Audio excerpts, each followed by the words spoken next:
Pessoal, sejam bem-vindos a mais uma aula do CHTB Marcos Paixão. Mais uma vez agradecemos a Deus pela oportunidade de estar aqui com vocês e poder transmitir um pouco mais de conhecimento e de pesquisa sobre os batistas reformados. Nós estamos tratando sobre o tema casamento, especificamente hoje sobre divórcio e novo casamento numa perspectiva dos batistas reformados. E a nossa tarefa consiste em apresentar, ou pelo menos tentar apresentar, a posição dos batistas reformados do século XVII acerca do divórcio e do novo casamento.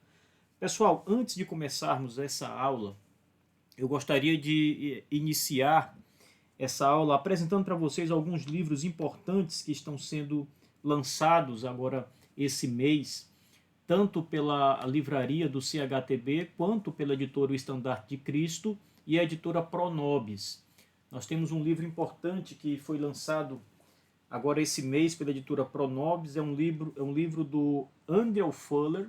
O Andrew Fuller é um batista do século XIX, ele foi muito importante na história dos batistas, um teólogo batista de grande envergadura. E esse livro, ele é um livro que deve ser lido por todos os batistas reformados, porque ele vai ajudar a trazer mais luz à ideia de que o calvinismo não se opõe à evangelização. Nós já falamos algumas vezes em algumas aulas aqui do CHTB que essa imagem que foi construída de que os calvinistas são contra a evangelização, porque se Deus determinou todas as coisas e se Deus predestinou aqueles que irão para o céu antes da fundação do mundo, por que evangelizar? Essa é a pergunta que aqueles que não entendem o calvinismo fazem. Mas o calvinismo entende muito bem que o plano de Deus para salvar os seus eleitos inclui o processo da evangelização. Então, o Andrew Fuller ele vai, neste livro, apresentar uma ideia muito bem elaborada, bíblica, neste livro. O título do livro é Evangelho digno de toda aceitação, o dever de todo pecador de crer em Jesus Cristo. Então está aqui mais uma obra importante da editora Pronobis. A editora Pronobis lançou a teologia sistemática do Boyce, inclusive essa teologia sistemática está esgotada, ela será republicada agora numa segunda edição em capa dura, né, com uma capa inclusive diferente dessa daqui. Aguardem, vai sair em breve, mas ela já está esgotada. Por falar nisso, pessoal, eu quero também lembrar vocês que esses dois livros que eu acabo de apresentar, nós estamos com ele aqui na nossa livraria. Vocês podem pedir, são livros, como vocês estão vendo, convencionais, em papel, não são e-books, e nós estamos enviando para todo o Brasil. Então, se alguém tiver o interesse em adquirir a obra do Andrew Fuller, lembro também que esse é o primeiro livro traduzido em português do Fuller. É a primeira obra do Fuller em português. E essa sistemática clássica para os batistas do Brasil certamente deve estar nos seminários batistas do Brasil, já que foi uma teologia bastante usada nos Estados Unidos no século XIX e certamente será de grande valia pela envergadura teológica do James Pettigrew Boyce. Então é isso. A editora Estandarte de Cristo também lançou materiais importantes para os batistas reformados. Mais uma vez, a editora Estandarte de Cristo nos presenteia com essas obras que são ricas do conhecimento confessional, histórico e teológico dos batistas reformados. A editora lançou livros sobre o John Bunyan, esses livros estão circulando. Recentemente, a editora havia lançado um livro sobre a igreja do pastor Jeffrey Johnson, um dos melhores livros sobre eclesiologia batista, numa linguagem simples, numa linguagem que qualquer crente, sem a necessidade de uma bagagem teológica anterior, mas qualquer crente pode se debruçar sobre esse livro, A Igreja, e entender qual é o papel, qual é a eclesiologia dos batistas. Então eu quero, com muita ênfase, indicar esse livro do Dr. Jeffrey Johnson, lançado pela editora Estandarte de Cristo, já há um pouco mais de um mês atrás. Agora está saindo pela editora Estandarte de Cristo um outro livro chamado Documentos Batistas. Eu não estou muito certo se o título é Documentos Batistas ou Documentos de Fé, mas é alguma coisa assim. Esse livro ele vai trazer um conjunto de documentos, ele está sendo publicado, tá? Ele está prestes a ser lançado, acredito que daqui a uns 10 dias o livro já esteja à venda, então você pode adquirir o seu conteúdo, excepcional, indispensável para quem está estudando a teologia do século XVII, teologia reformada, mas especialmente a teologia dos batistas. O livro vai trazer, dentre outras coisas, o credo, os principais credos do cristianismo, os credos ortodoxos estão presentes no livro. Depois, o livro apresenta uma edição da Confissão de Fé Batista de 1644, uma edição refinada, com uma tradução que foi corrigida e passada por várias correções, recorreções, até ser publicada agora em português. Uma cópia da Confissão de Fé Batista de 1689, também corrigida pelo Estandarte de Cristo. Então nós vamos ter neste livro 2 documentos, os 2 principais documentos confessionais dos batistas do século XVII. A Confissão de Fé de 1644 e a Confissão de Fé de 1689. A primeira Confissão Londrina e a segunda Confissão Londrina, como também são chamados esses documentos. Mas além deles, nós temos neste livro do Estandarte a apresentação do Catecismo de Hercules Collins. Também este um catecismo que vai mudar a história dos catecismos publicados em português. Porque o Collins, um batista reformado, ali da segunda geração, ele apresenta nesse catecismo uma visão pactual distinta. O catecismo é um livro composto de perguntas e respostas, é um livro didático para o ensino. E nesse catecismo, que foi, na verdade, elaborado a partir dos textos de Heidelberg, nesse catecismo, o Collins ele vai apresentar, na parte sobre pacto, uma visão pactual batista reformada.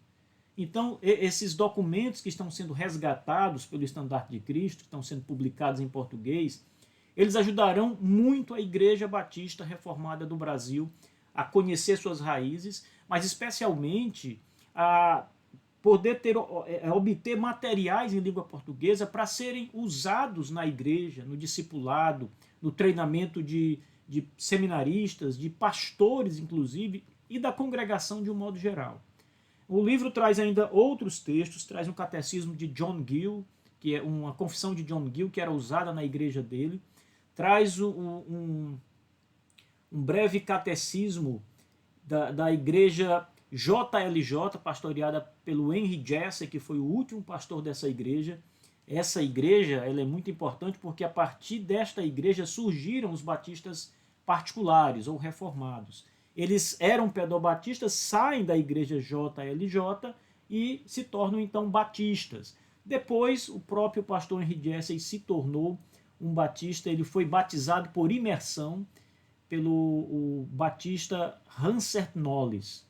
Então, toda uma história importante que aponta para as raízes dos batistas ligados a essa igreja JLJ, e o Estandarte traz também nesse livro uma cópia traduzida em português desse material confessional que foi usado na igreja. Pessoal, infelizmente o livro ainda não saiu e nós não podemos aqui apresentá-los, como eu fiz agora há pouco com esses 2 livros aqui. Mas muito em breve nós vamos estar comentando mais sobre esse material do Estandarte de Cristo, essas obras que estão sendo lançadas aqui pela editora O Estandarte de Cristo.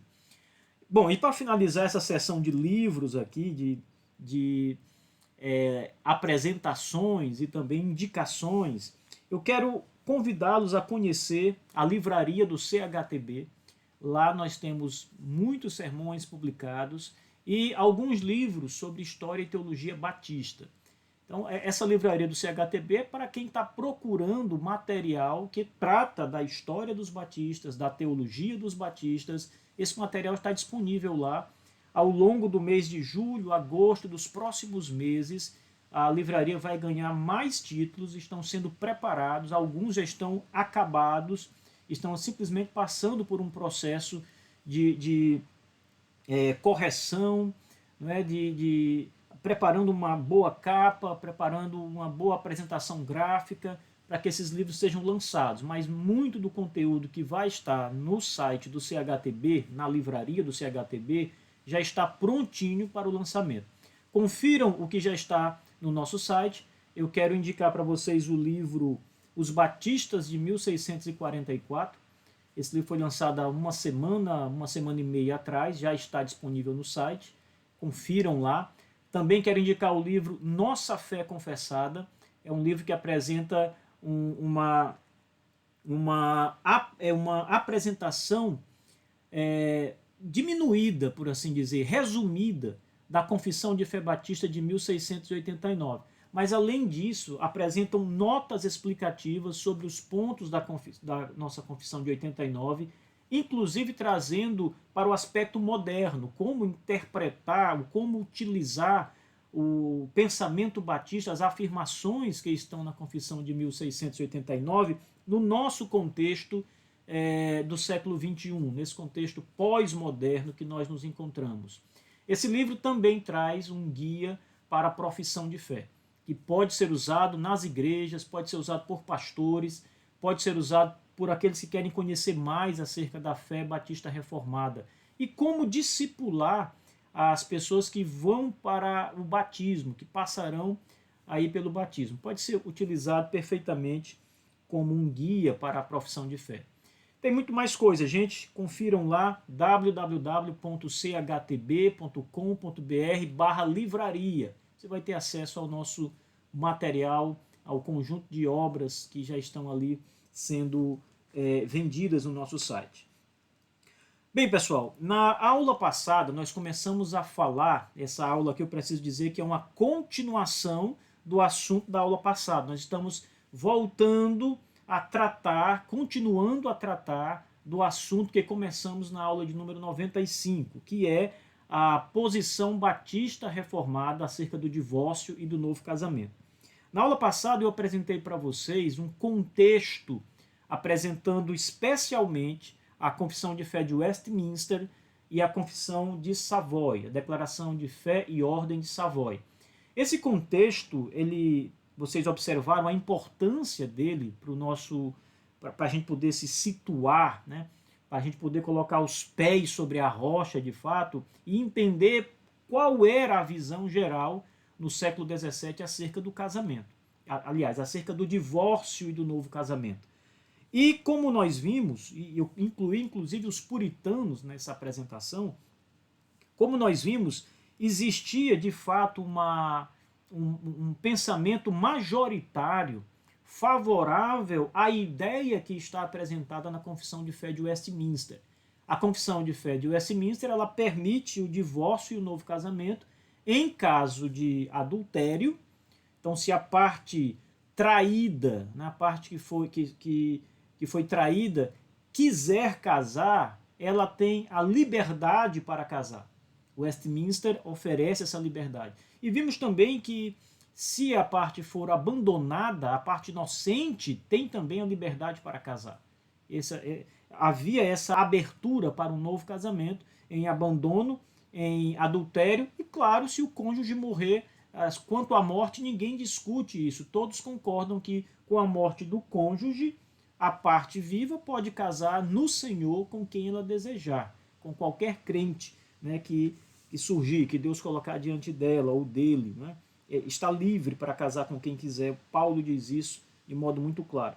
Agora, existe uma questão importante, porque o texto da Confissão de Westminster, o texto que foi escrito pela Assembleia de Westminster, ele apresenta 2 parágrafos a mais dos textos que estão na Declaração de Savoy e na Confissão de Fé de 1689.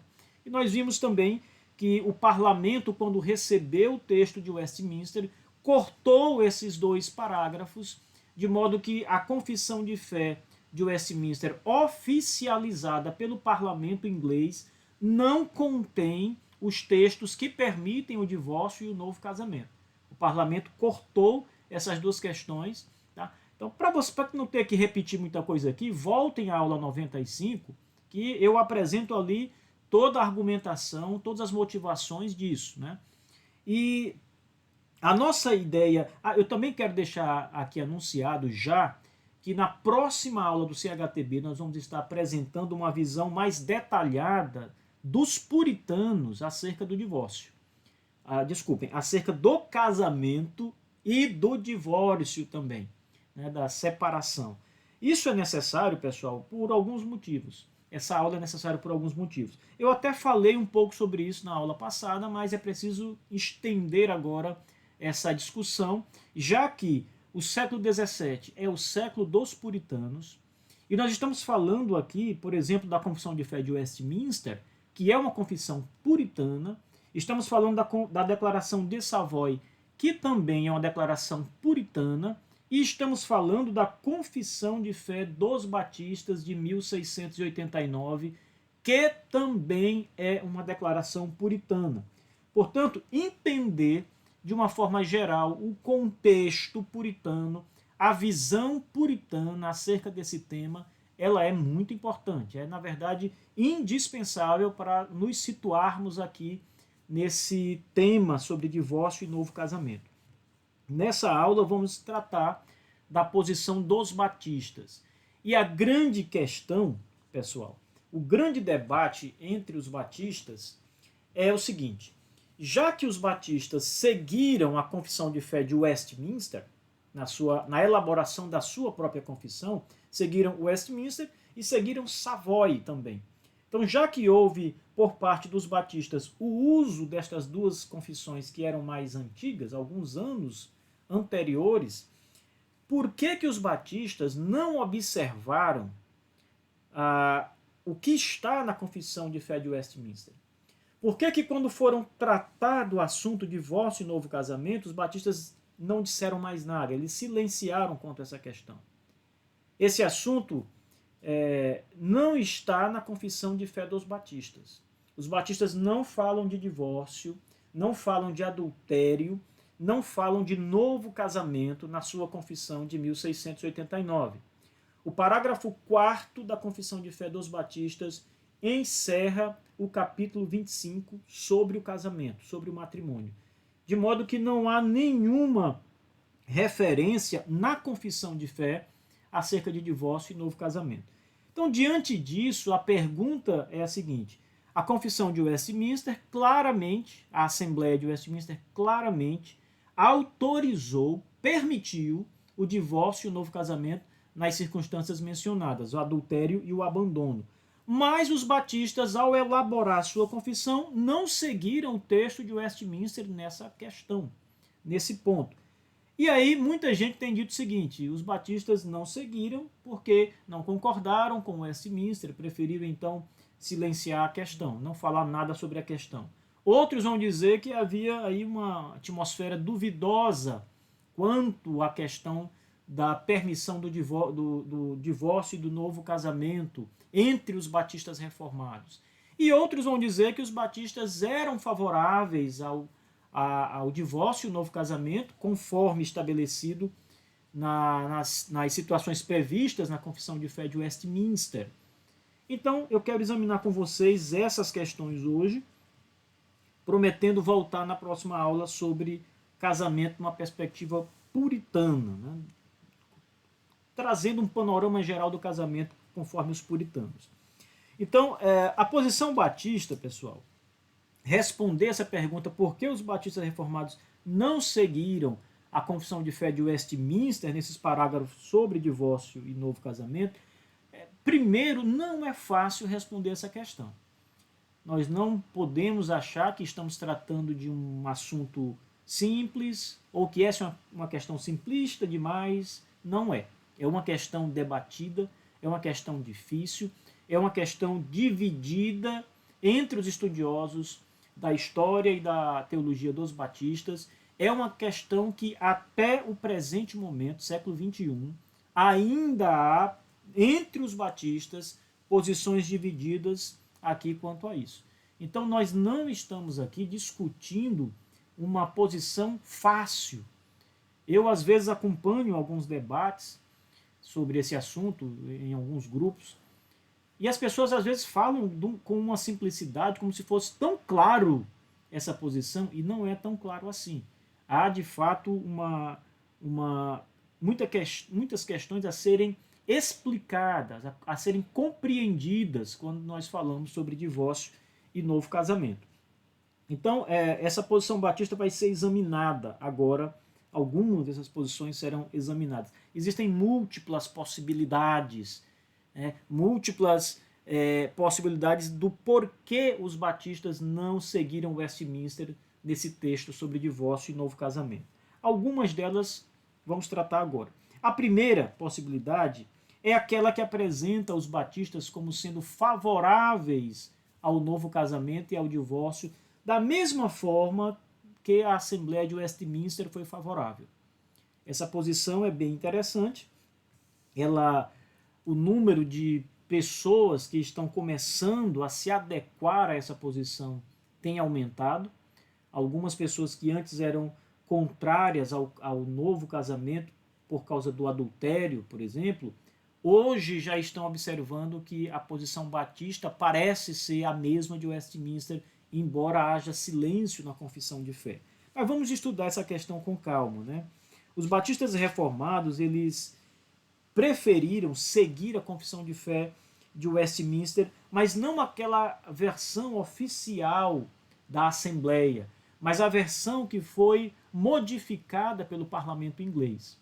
Então, novamente, é preciso entender que os Divines de Westminster enviaram a confissão para o parlamento inglês fazer ali a sua análise e autorizar o texto. O texto não podia sair da Assembleia apenas com a aprovação dos Divines, ele precisava da aprovação do Estado, precisava da aprovação do parlamento inglês para ser, então, tornado público, né? Apresentado às igrejas de um modo geral. Quando esse texto chegou junto à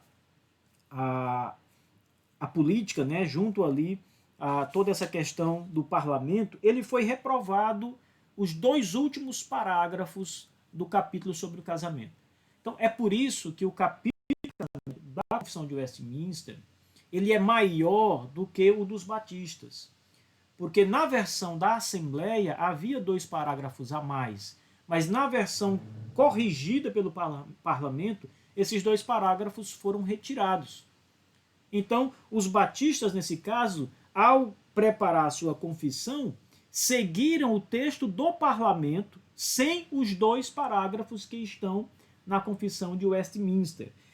Exatamente isso foi feito pela Declaração de Fé e Ordem de Savoy pelos congregacionais.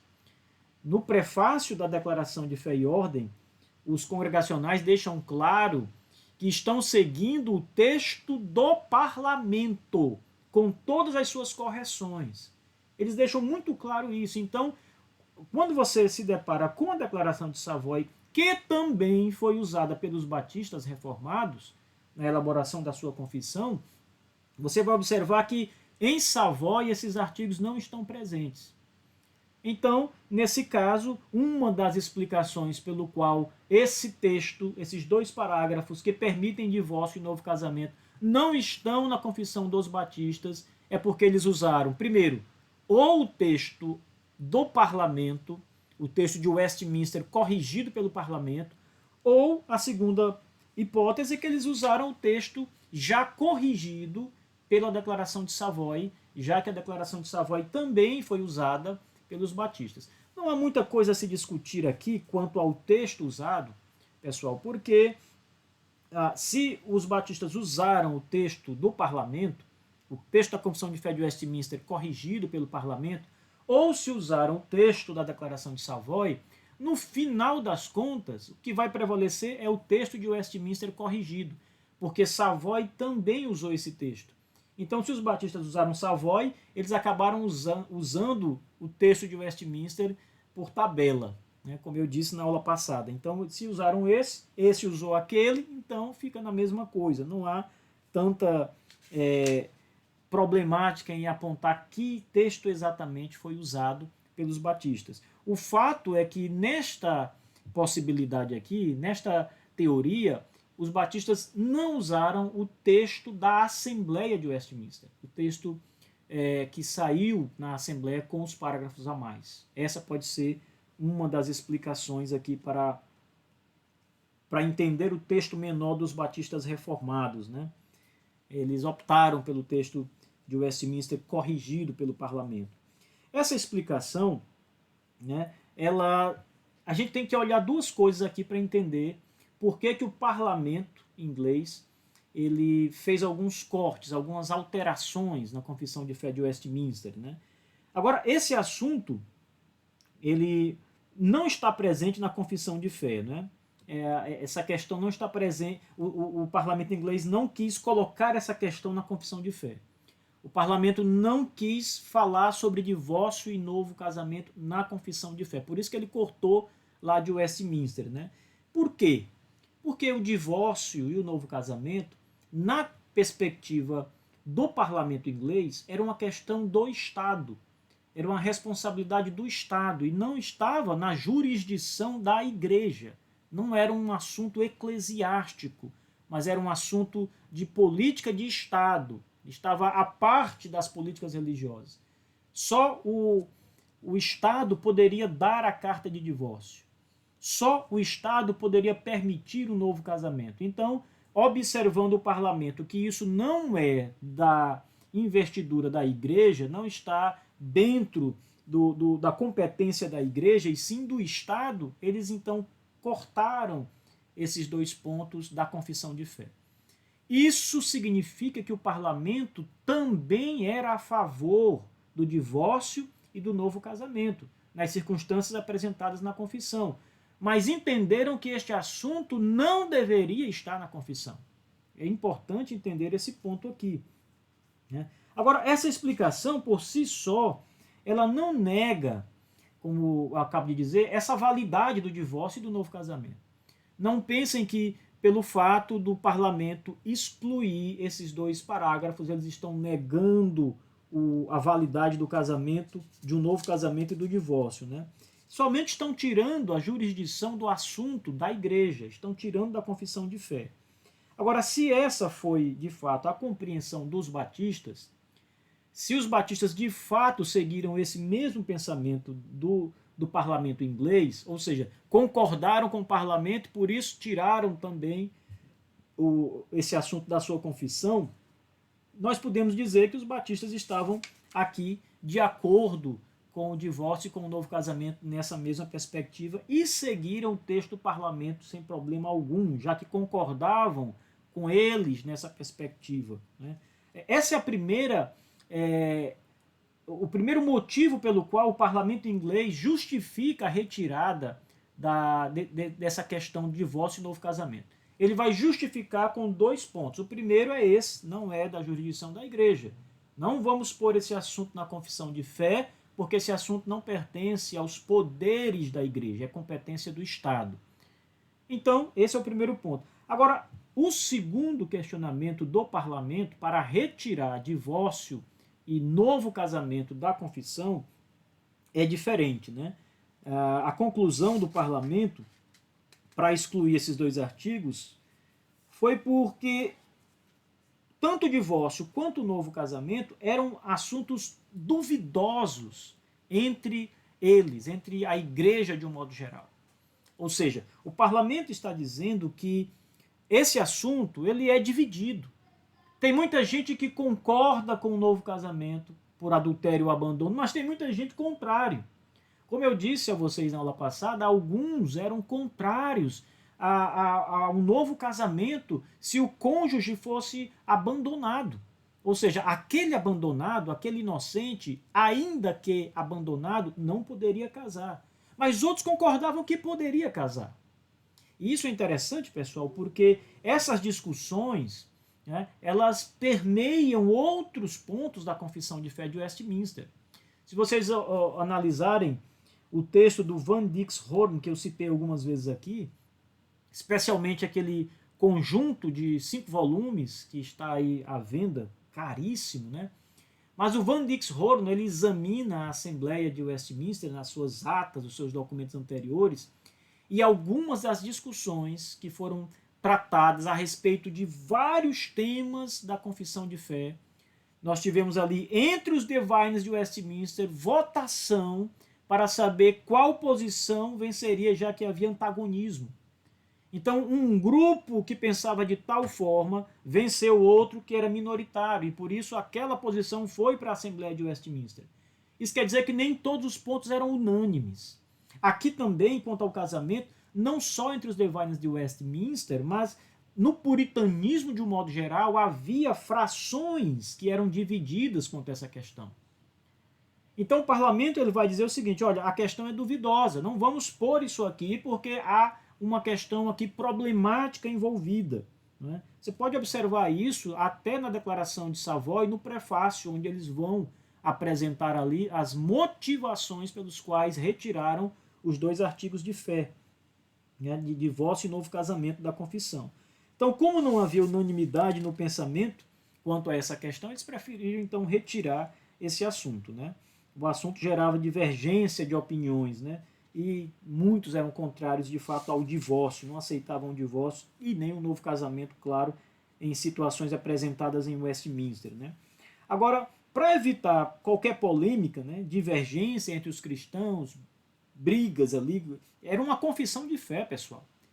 Uma confissão de fé que iria usar e subscrever essa confissão de fé pessoas que eram favoráveis e contra o casamento. Agora você imagine alguém que é contra o divórcio subscrevendo aquela confissão de fé, que ia contra a sua própria consciência, porque o Estado estava mandando você, se o caso o parlamento tivesse então mantido esses artigos.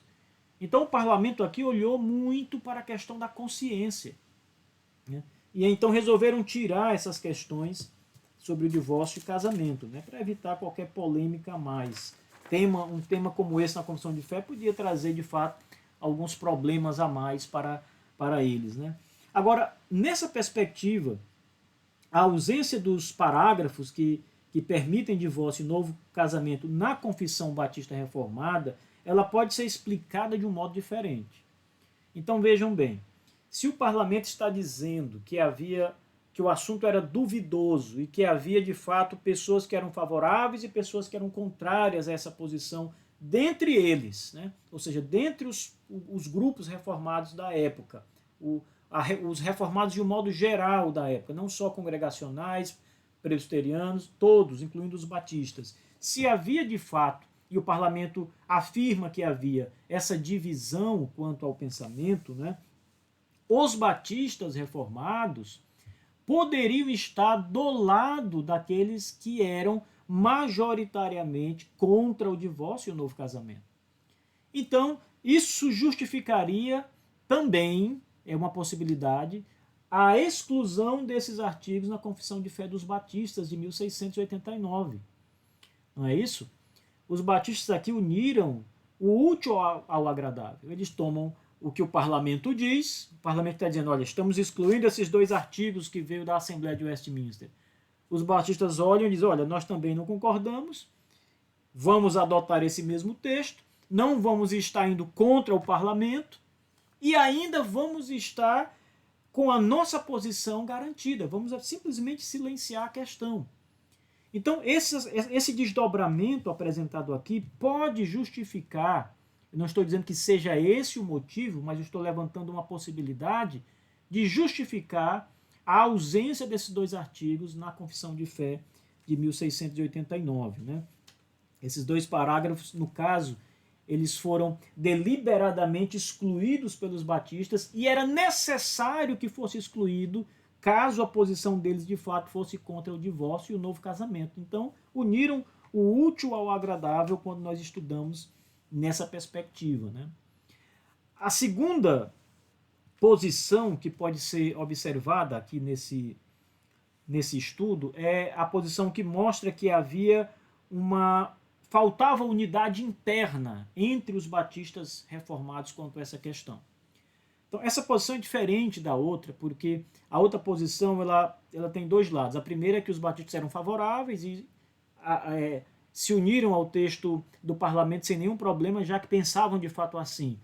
O outro lado dessa mesma opinião, essa mesma questão, é que os batistas, por serem do lado duvidoso, ou seja, do lado que apresentava argumentos contra um divórcio e um novo casamento, aceitaram o texto de Westminster do parlamento, já que eles realmente não concordavam com isso, então ficou perfeito para eles. Essa posição que eu apresento agora, a segunda posição, aqui mostra uma falta de unidade interna entre os batistas, apresenta o grupo dividido. Ou seja, parte dos batistas reformados aceitava o divórcio e o novo casamento, e parte dos batistas reformados negava o direito, a permissão do divórcio e do novo casamento. Então havia uma divisão aqui entre eles, não havia unidade interna entre os batistas reformados sobre a legalidade ou a ilegalidade do divórcio e do novo casamento. Agora, é bem sabido que alguns batistas reformados foram, de fato, a favor do divórcio e do novo casamento, conforme está lá na descrição de Westminster, né? Inclusive, um batista da primeira geração, chamado Christoph Blackwood, e eu quero agradecer aqui ao nosso querido pastor Renan Abreu, que me forneceu o material onde essa posição se encontra, um comentário do Blackwood sobre Mateus, e especialmente o que nos interessa, o comentário das palavras de Cristo no capítulo 5, e também no outro texto que vamos falar sobre o divórcio, né? E nessa série de estudos que o Blackwood fez, ele é da primeira geração de batistas reformados. Então, nesse comentário de Mateus que ele faz, ele demonstra que ele, como batista, no caso, representante, mas ele era favorável, entendia ali pelas escrituras que o novo casamento por adultério poderia ser concebido, aceitável. Né? Então ele segue a posição de Westminster, nesse caso, permitindo o divórcio e novo casamento na mesma circunstância. Também o Benjamin Kitt tem um texto, esse é da segunda geração, mas ele tem um texto que parece apresentar uma posição favorável ao divórcio e novo casamento nessa mesma perspectiva. Isso precisa ser examinado ainda com mais cuidado, com mais detalhe, mas é também um outro batista importante que parece ter se posicionado a favor do divórcio e do novo casamento, conforme o clima geral, por assim dizer, entre os puritanos era de fato esse. Né? Tem um detalhe importante também, pessoal, que os batistas, eles vêm do pedobatismo, eles vêm do puritanismo, eles são puritanos. Então, eles, como puritanos, como reformados, eles tinham uma visão mais ou menos igual entre a maioria dos assuntos. Então, não é estranho imaginar isso por parte dos batistas, ou pelo menos de alguns batistas, quanto ao divórcio ou novo casamento. Né? E os textos estão aí para provar isso. Né? Agora, também é importante destacar que havia aquela ala entre os batistas reformados que não era aceitável, não aceitava o divórcio e o novo casamento, em hipótese alguma, senão pela morte do cônjuge, né? Também, assim como hoje. Hoje nós vamos encontrar muitos teólogos, eu dei uma lista na aula passada, de teólogos que são favoráveis ao novo casamento, mas muitos que negam essa possibilidade hoje, não aceitam o divórcio, estão ali fundamentados pela Escritura. Não aceitam o divórcio, não aceitam o novo casamento por adultério, apenas pela morte do cônjuge. Então, hoje a questão ainda é muito dividida, não só no passado, mas hoje ainda ela é uma questão muito dividida. Né? Então, até o divórcio era negado pelo fato do casamento entre eles ser visto como uma aliança vitalícia. Uma aliança que não podia ser quebrada ali. Ainda que o cônjuge quebrasse, a outra parte estava em aliança. É uma aliança entre eles, mas também entre Deus, de modo que não podia ser rompida pelos homens.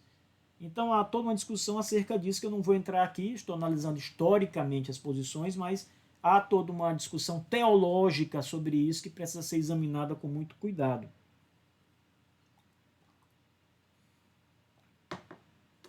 Agora, não resta dúvida que, pelo menos no quesito histórico, essa posição, essa divergência, por assim dizer, só será solucionada quando nós tivermos o conhecimento das obras que os nossos pais batistas da primeira geração, da segunda geração, escreveram. Muitas obras nem são sobre esse tema, mas dentro da obra eles abordam o tema ali rapidamente, né, passando assim de lado, eles falam um pouco, deixam um comentário sobre a sua posição quanto àquilo. E essas obras, quando resgatadas, conhecidas, serão importantes para nós listarmos aqui entre os batistas do século XVII quais eram favoráveis de fato, quais negavam de fato essa permissão para divórcio e novo casamento. Conhecendo os estudos dos nossos pais batistas, nos aprofundando nas obras originais escritas por eles, é que nós vamos chegar a ter uma posição mais definida, como os batistas reformados viam, pensavam essa questão. Uma coisa que nós já sabemos é que não havia unidade. Eles não eram unânimes na posição. Mas o que nós precisamos saber era se a maioria deles era contra ou se a maioria deles era a favor do novo casamento. É isso que ainda paira no ar. Né? O Dr. Samuel Waldron, ele escreveu o comentário da Confissão de Fé, de 1689. Né? Para quem não viu ainda, esse comentário aqui, escrito pelo Dr. Waldron, vai sair em português pela editora Estandarte de Cristo em breve, mas é esse comentário aqui. Quando o Dr. Waldron vai tratar sobre o casamento, sobre esse ponto do divórcio e do novo casamento, ele vai tecer ali a maneira como ele interpretou essa questão historicamente, né? Que é bem interessante isso. E o Dr. Waldron ele vai defender exatamente essa falta de unidade entre os batistas, né? E que os batistas que eram favoráveis ao casamento foram misericordiosos com os irmãos que eram contra a permissão para um novo casamento por adultério ou abandono. Então, segundo o Dr. Waldron, aqueles que eram favoráveis disseram, olha, vocês são contra, então não vamos pôr isso aqui na confissão, já que não há unanimidade. É mais ou menos o que o parlamento inglês fez. Um dos argumentos do parlamento foi tirar o assunto porque ele era duvidoso. Os batistas que eram a favor do divórcio e do novo casamento resolveram tirar isso da confissão porque alguns batistas não concordavam. Então, para que não despertasse qualquer amargura, qualquer rancor entre os seus irmãos batistas, eles decidiram retirar esses 2 parágrafos da confissão de fé, não tratar desse ponto. Né? Então, os batistas que eram contrários a essa posição de Westminster podem ter sido os responsáveis para que os 2 parágrafos não entrassem na confissão, e nesse caso os batistas teriam retirado da confissão não por causa do parlamento, mas por causa da misericórdia com estes irmãos batistas que estavam em desacordo com essa posição. Né? O Dr. Waldron ele diz assim, isso aqui está na página 300 e na página 301 do seu comentário, esse que eu acabei de apresentar. Ele diz assim, também falta na confissão batista qualquer declaração referente ao divórcio. Isso é menos desculpável do que a omissão anterior, porque uma excelente declaração sobre esse assunto estava contida nas versões da Confissão de Westminster e Savoy. Westminster, a versão original, a versão que saiu da Assembleia, mas a versão do parlamento não havia mais esses 2 parágrafos, eles foram omitidos. Né? Ele continua, por alguma razão, o parágrafo que contém esta declaração não foi incluído na confissão batista. Talvez o respeito aos irmãos que se opuseram às declarações de Westminster tenha sido a causa dessa exclusão. Seja qual for o caso, uma afirmação como a da Confissão de Fé de Westminster é crítica em nossa situação moderna. Aqui, a conclusão do Dr. Waldron sobre isso, ele acredita que foi de fato essa falta de unidade interna entre os batistas e o respeito dos batistas que eram favoráveis, o respeito que eles tinham aos irmãos batistas que eram contrários, foi o motivo pelo qual os dois parágrafos não foram incluídos na Confissão de 1689. Né? Essa posição do Dr. Waldron, pessoal, ela parece sugerir que a maior parte dos batistas particulares era favorável ao divórcio e o novo casamento em caso de abandono e adultério. Por que ela parece favorável? Porque ele diz que estes batistas respeitaram aqueles outros, como quem diz, esses eram muito mais numerosos, mas tiveram misericórdia e respeito à posição minoritária e resolveram não colocar. Por quê? Se a posição majoritária fosse contra o divórcio e o novo casamento, não justificaria uma explicação como essa que o Dr. Waldron traz, já que a posição majoritária, em termos de voto, venceria a posição minoritária. Então não seria desrespeito por aquilo na confissão. Não é? E não estariam com a bola na vez, essa posição minoritária. Quem estaria com a bola da vez seria os majoritários, aqueles que pensavam que era um maior número. Mas aqui a sugestão do Dr. Waldron parece apontar que grande parte dos batistas era mesmo a favor, e então, como havia alguns contrários, eles, por respeito aos contrários, resolveram omitir essa posição. Então, por não haver unidade interna, o tema pode ter sido excluído, de fato, da Confissão de 1689. Os batistas optaram pelo silêncio nesse caso, deixando o assunto sob a autoridade da igreja local. Isso é muito importante, porque entre os batistas, e isso é diferente da perspectiva de Westminster e do parlamento, entre as igrejas locais batistas há uma autoridade, uma soberania, de modo que uma igreja pode ser favorável ao casamento, ao novo casamento e ao novo casamento por causa de um adultério ou abandono. Mas outra igreja local pode ser contrária a essa visão. Então os batistas deixaram isso sob a autoridade da igreja, né? Respeitando aqueles que eram contrários à posição majoritária, se fosse o caso do divórcio e do novo casamento. Né? Então essa falta de unidade levou os batistas reformados a excluir esses parágrafos que estão lá no texto de Westminster, o texto original. Agora, essa possibilidade ela abre a porta da confessionalidade integral da confissão de fé por aqueles que são contrários ao novo casamento. Ou seja, tanto os batistas que são favoráveis a um novo casamento por adultério ou por abandono, quanto aqueles que são contrários a essa posição, que não aceitam um novo casamento por abandono ou adultério, ambos os grupos, embora discordem neste assunto, podem subscrever a Confissão de Fé de 1689 sem nenhum problema. E eu estou dizendo isso porque também há no nosso meio aqueles que são contrários. Por exemplo, se eu sou a favor do novo casamento, mas aquele é contrário ao novo casamento, e eu entendo que a minha posição é a posição confessional, eu vou negar àquele irmão o direito à confessionalidade, caso ele não se adeque ao que eu penso que a confissão está dizendo. Então esse é um pensamento que não deve vigorar. O que deve vigorar é que a nossa confissão não fala sobre isso. Ela não toca neste assunto. Então os que são favoráveis e os que são contrários têm base confessional para subscrever 1689. Tem base confessional para isso.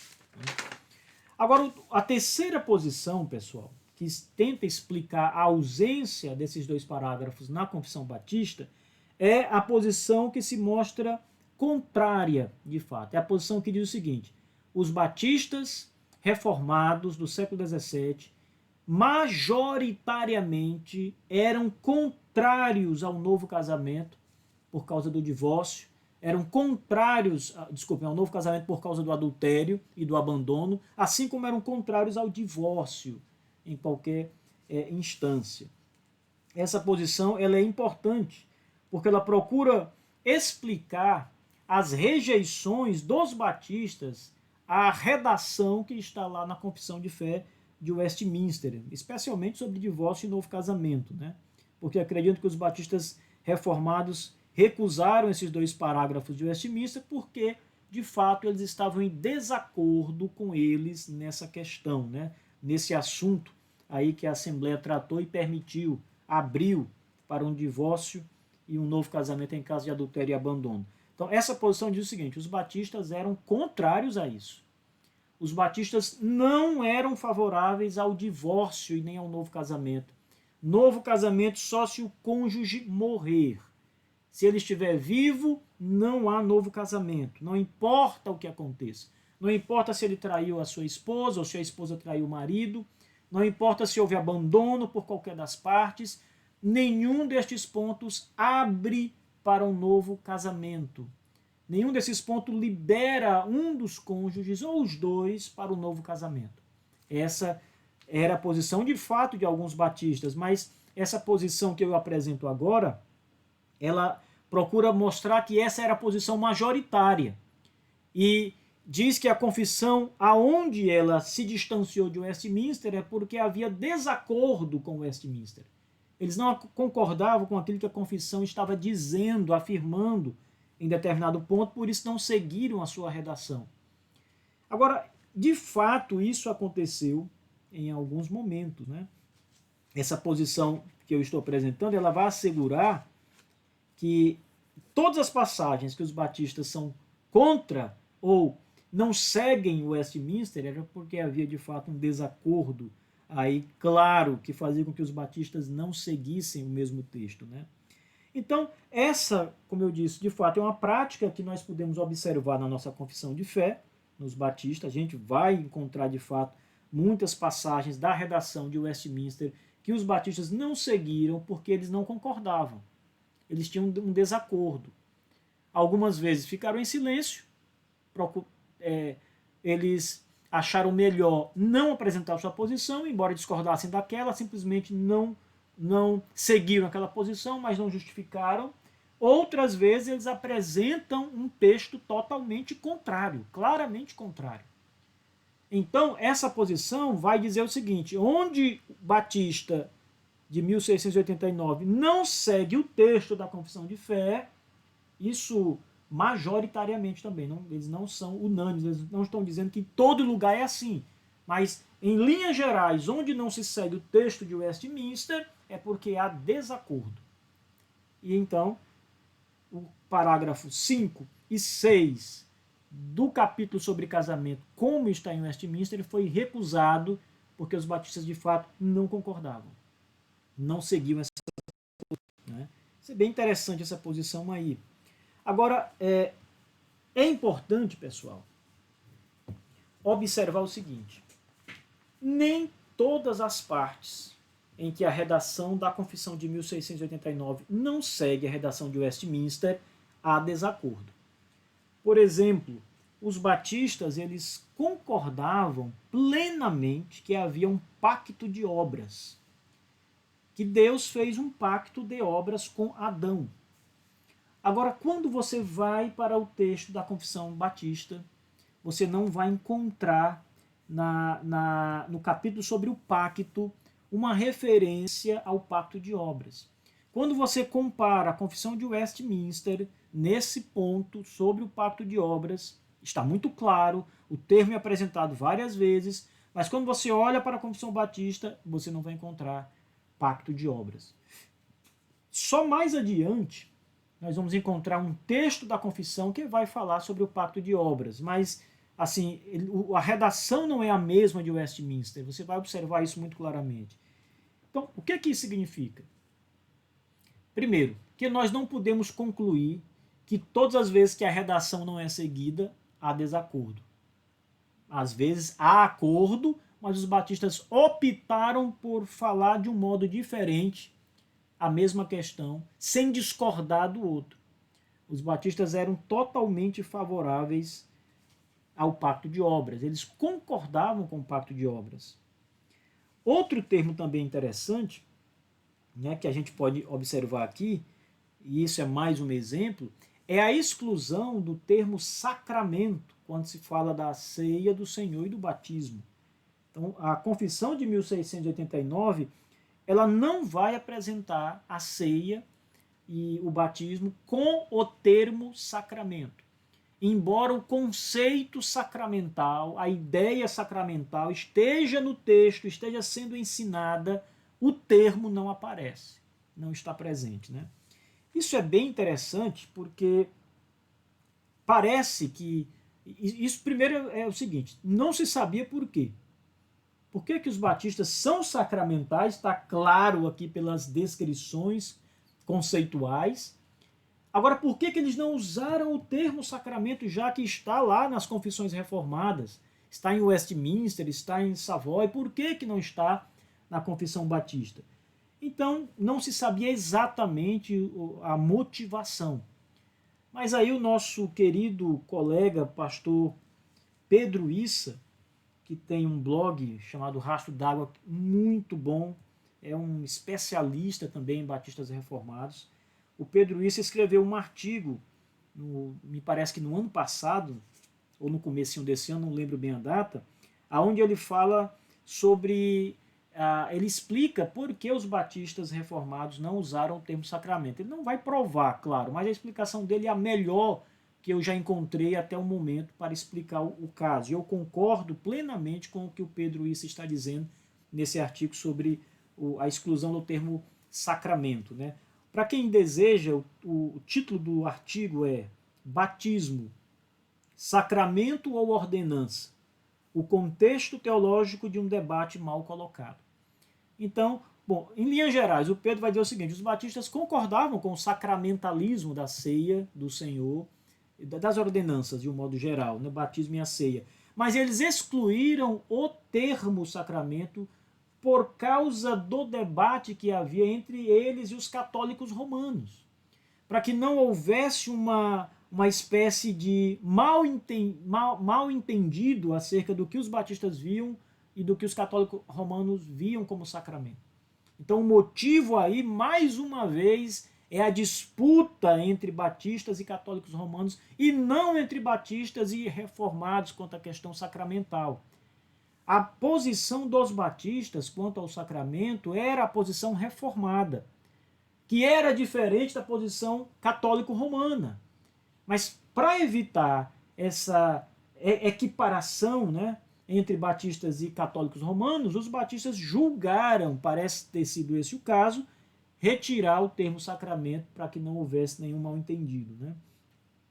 Então, se os batistas, agora voltando aqui para o nosso ponto, concordavam com o divórcio, né, ou se eles discordavam dessa legalidade do divórcio e do novo casamento, pelo motivo do abandono ou do adultério, como está lá em Westminster, a grande pergunta que nós precisamos fazer é a seguinte: por que eles não deixaram, se eles discordavam de fato, por que os batistas não deixaram essa questão bem definida, com muita clareza?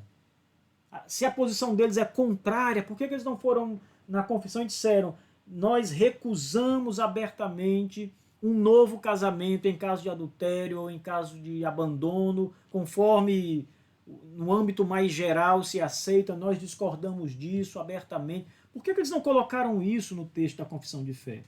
Por que eles optaram simplesmente silenciar quanto a essa questão? Então, essa pergunta tem levado muita gente a dizer o seguinte: viu como eles discordavam, como eles concordavam? Não se pode responder a essa pergunta. Se eles discordavam de fato, eles deveriam ter colocado um artigo na confissão de fé discordando abertamente, um parágrafo onde eles abertamente falassem contra. Não está na confissão de Westminster. Pessoal, tem uma resposta para isso também. Lembrem que logo no princípio, ali nos idos de 1638, até logo após a publicação da Confissão de 1644, vamos colocar aqui 1648, alguns anos depois, para que a gente tenha aqui 10 anos de cenário histórico. De 1638, quando surge a igreja, a primeira igreja batista reformada com John Spilsbury, até 1648, alguns anos depois que a primeira Confissão Londrina foi publicada, 10 anos aqui, nós temos 10 anos de grande debate entre batistas e reformados. Católicos romanos também, mas eu quero concentrar nossa visão entre batistas e reformados. Muita discussão. Os batistas sempre foram vistos com estranheza pelos reformados, com desconfiança pelos reformados. Os reformados, de um modo geral, acusaram os batistas, mesmo depois da Confissão de 1644, eles foram duramente acusados, eram chamados de anabatistas. Os batistas recusaram o pedobatismo inicialmente. Isso era levantar-se abertamente contra os grupos reformados. Rejeitar o pedobatismo significava ir de encontro ao coração dos reformados, pessoal. Não era algo pequeno, talvez algo muito maior do que rejeitar o divórcio e o novo casamento. Mas eles se posicionaram abertamente contra isso. Não temeram o parlamento, não temeram ninguém quando se posicionaram abertamente contra isso. Em 1644, em 1689, essa posição está lá definida, apresentada sem medo nenhum. Os batistas rejeitaram o batismo por aspersão ou afusão, inclusive disseram isso não é batismo. Batismo é imersão somente. Está lá na primeira Confissão Londrina, está na Confissão de 1689. Então eles peitaram os reformados, eles peitaram o parlamento, foram firmes na sua convicção. E muito firmes, porque para os batistas a imersão era o batismo. O batismo de bebês não era batismo, não era válido. Eles deixaram isso claro. Então nós temos 10 anos de debates acalorados por conta dessas questões todas, né? De todas estas coisas. Então, eles já haviam sido, inclusive, acusados de serem da mesma linhagem dos batistas, dos anabatistas de Münster, na Alemanha, que haviam queimado ali, colocado a cidade de Münster em pandemônio, causado muita confusão, isso os anabatistas. E alguns textos ingleses estavam dizendo que os batistas eram anabatistas como aqueles de Münster. Então eles eram vistos, de fato, com um olhar muito severo, né? Eles eram vistos como inimigos, inclusive, do governo civil, do Estado, do parlamento, porque desobedeciam às leis, eram contra as autoridades, como isso era a visão dos anabatistas, mas os batistas foram acusados da mesma coisa.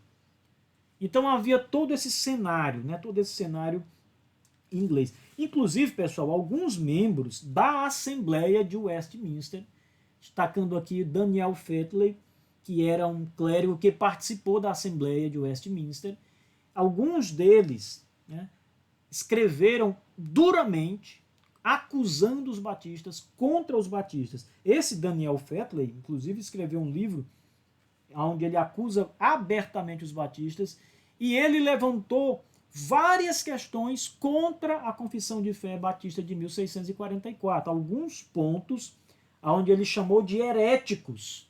Então, o Fetley diz o seguinte, olha, essa confissão, na sua totalidade, está boa, é reformada, mas isso aqui é para nos enganar. Aí ele então toma alguns pontos da confissão dos batistas e dizem, isso aqui é heresia.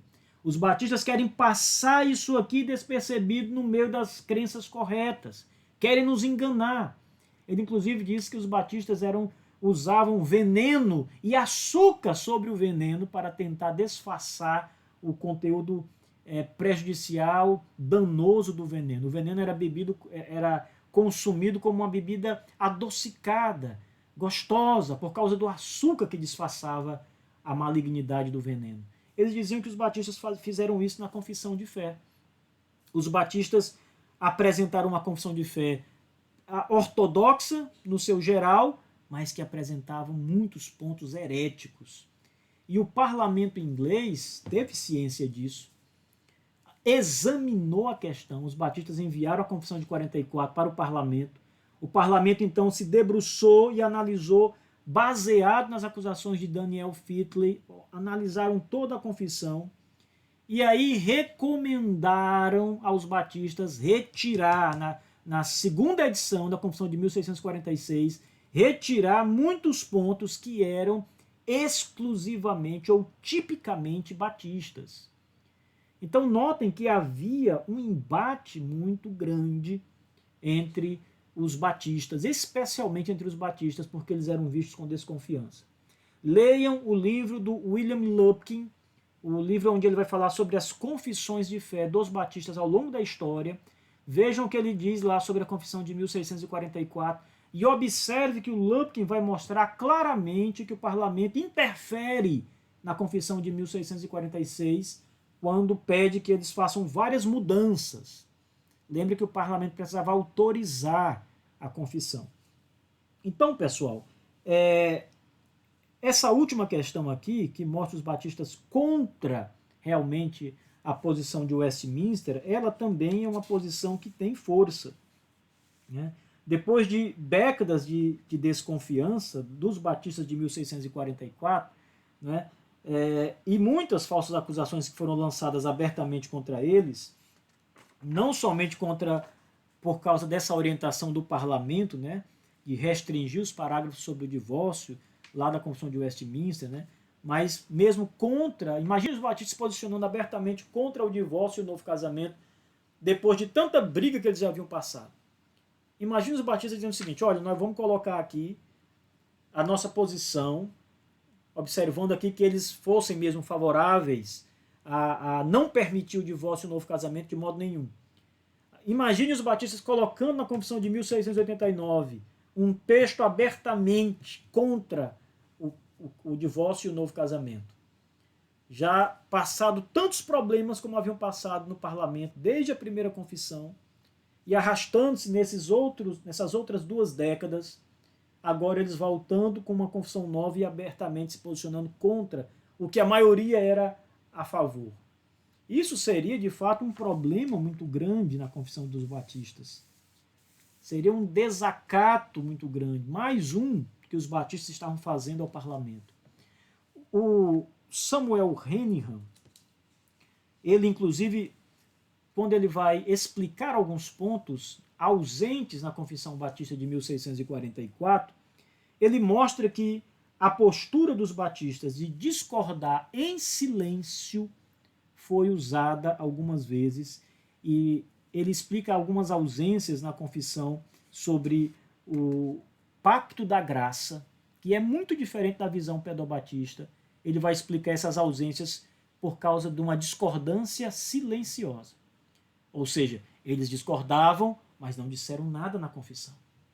Eles apresentaram nas linhas gerais do seu pensamento, que aonde concordava com os demais grupos, mas nos detalhes eles ficaram calados, para evitar qualquer tipo de desacordo. Né? Então, como a posição dos batistas reformados era diferente da posição dos reformados pedobatistas sobre o pacto e sobre outras questões, né, eles preferiram não detalhar a sua discordância onde eles eram contrários e preferiram guardar o silêncio. Né? Observe o que diz aqui Samuel Henningham. Isso aqui está no livro Das Sombras à Substância, né? Um livro que ainda não foi traduzido em português, né? The Federal Theology of English Particular Baptist, de 1642 a 1704. Na página 110, o Henningham diz assim: é notável, então, que quando os batistas publicaram a sua Confissão de Fé de 1644, suas declarações sobre a teologia do pacto tocaram nos pontos dogmáticos da teologia do pacto, mas silenciaram, notem bem, eles silenciaram quanto aos detalhes históricos mais refinados da sua teologia do pacto. Os batistas particulares desejavam mostrar o seu alinhamento com o mundo protestante e não provocar uma briga com a sua liderança atual na Inglaterra. Percebam bem, o que interessava para os batistas era dizer assim, ó, nisto estamos de acordo. Mas aonde eles discordavam, eles preferiram buscar o silêncio, muitas vezes. Claro que havia algumas questões, como a eclesiologia, o batismo, que não havia aonde concordar. Então eles tinham que mostrar a sua posição abertamente. Né? Mas em outras, onde havia acordo em partes e desacordo em outras, alguns dos desacordos eles preferiram ficar em silêncio para evitar qualquer problema. Pode ter sido essa a causa da exclusão dos dois artigos sobre casamento, divórcio e novo casamento. Eles não concordavam, mas preferiram silenciar quanto a essa questão. Essa pode ter sido a mesma postura dos batistas de fato ao estudar o caso, né? Não se pronunciar abertamente contra o divórcio e o novo casamento. Era interesse desse grupo batista, como disse o Hennihan, apontar os acordos. Por isso usaram a Confissão de Westminster. Mas não falar abertamente e levantar-se abertamente contra algumas questões que eles sabiam que a maioria era contrária a eles. Essa pode ter sido, de fato, uma explicação. Então, pessoal, na próxima aula, eu quero falar com vocês um pouco mais sobre a visão puritana do casamento. E como eu disse para vocês, essa será também uma aula importante, porque nós vamos estar ali destacando como, de um modo geral, o mundo puritano via o casamento, a questão do divórcio, o casamento como uma aliança. É muito importante discutir isso com vocês para nós entendermos melhor esse cenário mais geral do puritanismo inglês. Então, pessoal, ficamos por aqui. Que Deus abençoe a todos. Obrigado a você que participou dessa aula. Vamos abrir essa aula para o público em geral assistir, conhecer, debater a questão, tá bom? Na próxima aula eu vou dar também aqui uma lista de livros que vão tratar dessa questão de modo mais tanto particular como de um modo mais geral sobre os batistas e sobre o puritanismo acerca do casamento. Então é isso. Deus abençoe e até a próxima aula. Fiquem com Deus.